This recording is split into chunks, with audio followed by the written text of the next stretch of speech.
Shri VP. മുസ്തഫയിലേക്ക് പോവുകയാണ്. Shri VP. Mustafa, നമ്മുടെ ചർച്ചയുടെ അവസാന മിനിറ്റിലേക്ക് എത്തുകയാണ്.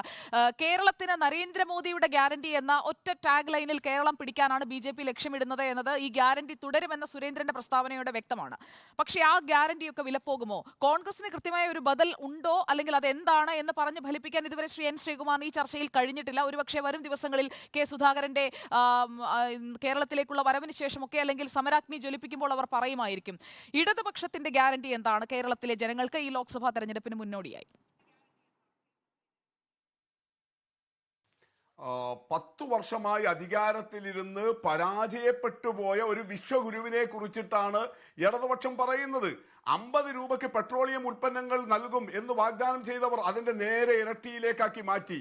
ഞങ്ങളിതാ ഈ നോട്ട് പിൻവലിക്കലിലൂടെ എല്ലാ കള്ളപ്പണ ഇടപാടുകളും ഈ രാജ്യത്ത് അവസാനിപ്പിക്കുമെന്ന് പറഞ്ഞിട്ട് രാജ്യത്തെ മുഴുവൻ ഇരുട്ടിലാക്കി നിരവധി മനുഷ്യരെ കൊലക്ക് കൊടുത്ത നോട്ട് പിൻവലിക്കൽ ഉൾപ്പെടെയുള്ള ചില ഏർപ്പാടുകൾ കൊണ്ടുവന്നിട്ട് കള്ളപ്പണം വീണ്ടും രാജ്യത്ത് ഇരട്ടിക്കുന്ന അവസ്ഥ വന്നു. അങ്ങനെ വന്നപ്പോൾ ഇപ്പോൾ വീണ്ടും 2000 രൂപയുടെ നോട്ട് പിൻവലിക്കേണ്ടി വന്നു. ഇങ്ങനെയൊക്കെയുള്ള തുക്ലക് പരിഷ്കാരങ്ങളാണ് രാജ്യം കണ്ടത്. രാജ്യത്ത് തൊഴിലില്ലായ്മ വർദ്ധിക്കുന്നു, രാജ്യത്ത് സ്ത്രീകൾക്കെതിരായ പീഡനം വർദ്ധിക്കുന്നു, മണിപ്പൂരിൽ സ്ത്രീകളെ നഗ്നരായി നടത്തുന്നു. അത് തിരിഞ്ഞു നോക്കാൻ ഉലകം ചുറ്റും പാലിപ്പിന് നേരമുണ്ടാകുന്നില്ല. ഇങ്ങനെയൊക്കെയുള്ള പ്രശ്നങ്ങൾ. അതേസമയം മറുഭാഗത്ത് വെറും വർഗീയത, സങ്കുചിതമായ മതവികാരം ഉദ്ദീപിപ്പിച്ചിട്ടുള്ള വർഗീയതയിലേക്ക് പോകുന്നു. അങ്ങനെയല്ലേ ഗുജറാത്തിലൊക്കെ ഇപ്പോഴും തുടർഭരണത്തിലുള്ളത്, അല്ലാതെ വികസനത്തിന്റെ ഭാഗമായിട്ടല്ലല്ലോ. ബി.ജെ.പി. വളർന്നു എന്ന് പറയുമ്പോഴും നമ്മൾ കാണേണ്ടത് സുജയ, ഇന്ന് വരെ ഗുജറാത്തിൽ പോലും 50% മേലെ അല്ലെങ്കിൽ പോൾ ചെയ്യുന്ന വോട്ടിന്റെ മഹാഭൂരിപക്ഷവും ബി.ജെ.പിക്ക് കിട്ടിയിട്ടില്ലല്ലോ. തുടർച്ചയായ ഭരണം വന്നിട്ടും ഇപ്പോഴും 40-50% ഗുജറാത്തിൽ പോലും നിൽക്കുന്നുള്ളൂ ബി.ജെ.പി. ഇങ്ങനെയെല്ലാം വർഗീയത ഇളക്കിയിട്ട് അങ്ങനെ വർഗീയത ഇളക്കി താൽക്കാലികമായി നേടുന്ന വിജയം വെച്ചിട്ട് കമ്മ്യൂണിസ്റ്റ് പാർട്ടിയെ താരതമ്യം ചെയ്യാൻ വരുന്നത് എന്തോ കമ്മ്യൂണിസ്റ്റുകാർക്ക് സ്വാധീനമില്ല, നിങ്ങളാകെ 2 മൂലയിലല്ലേ ഉള്ളൂ, ഞങ്ങളിതാ ഇങ്ങനെ നിൽക്കുന്നു.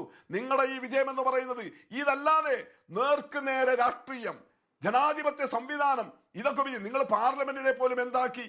അവിടെ പോലും നിങ്ങൾ രാഷ്ട്രീയം ചർച്ച ചെയ്യാൻ തയ്യാറാകുന്നില്ലല്ലോ. എങ്ങനെയാണ് നിങ്ങൾ കാര്യങ്ങൾ കൊണ്ടുപോകുന്നത് എന്ന് നമ്മുടെ മുന്നിൽ നിൽക്കുന്ന അവസ്ഥയല്ലേ? ഇങ്ങനെ രാജ്യം ഒരു കാര്യം പറയേണ്ടി വരുന്നു.